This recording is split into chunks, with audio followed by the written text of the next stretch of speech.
Buong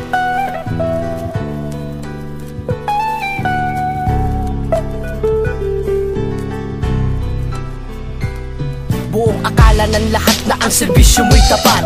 Wala silang alam sa iyong ugaling salungat. Pangarap nila ay natupad pagkat ang buwis ay di salat. Tabang buwis na mahihirap ang inyong kinukurap. Bawat tao ay sinilang kakabit na ang karapatan. Karapatan di pwedeng nyurakan ng kurakot sa ating bayan. Kaban ng ating bayan ng maani ay silang mga nanunungkulan na siyang may ugnayan sa mayaman. Kailan ba matatapos ang maling kalakaran? Kailan maihinto ang kanilang pagkagahaman? Ang patuloy na pang-aabuso sa kapangyarihan, habang ang mahihirap pasan-pasan ang kahirapan. Ilan taon pa bang kailangan pang dumaan? Ilang araw pang bibilangin bago natin makamtan? Bawat panahon lumilipas nag-iiba ang paraan. Makamit lamang ang hinahangad na katayuan. Sa ating gobyerno may maruming politiko. Sa ating gobyerno di kayang gampanan ng prinsipyo. Sa ating gobyerno kumakalat nga ang trapo. Hindi mo masisisi kung galit ang mga tao. Sa ating gobyerno may maruming politiko. Sa ating gobyerno di kayang gampanan ng prinsipyo. Sa ating gobyerno kumakalat nga ang trapo.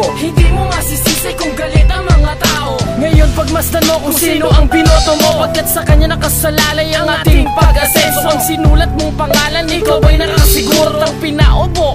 Matutulungan niya ba tayo? Bago natin maaninag ang tuwid na daan, tiyakin ang sa katungkulan ay tuwid din ang isipan. Dahil kung ang mga mismo sakin din naman, tayong mahihirap din naman ang siyang mahihirapan. Marami sa ating gobyerno na mali ang panukalan ay pinapatupad dahil ito'y pabor sa kanila. Mga binasang plataforma tayo ay pinaniwala. Puro lamang salita tayo pinaasa sa wala. Pakitang gilas lang sa unang kanilang mga gawa. Habang ganun pa rin nanatiling walang pinag-iba ang inatang natungkulin sa kanilang mga kamay. May mga namatay lang alay na buhay, pati may hirap na dadamay. Sa ating gobyerno may maruming politiko. Sa ating gobyerno di kayang gampanan ng prinsipyo. Sa ating gobyerno kumakalat nga ang trapo. Hindi mo masisisi kung galit ang mga tao. Sa ating gobyerno may maruming politiko. Sa ating gobyerno di kayang gampanan ng prinsipyo. Sa ating gobyerno kumakalat nga ang trapo. Hindi mo masisisi kung galit ang mga tao. Sa dami ng trapo at kurang sa ating gobyerno, di uunlad, di aasenso, di aangat bansang ito.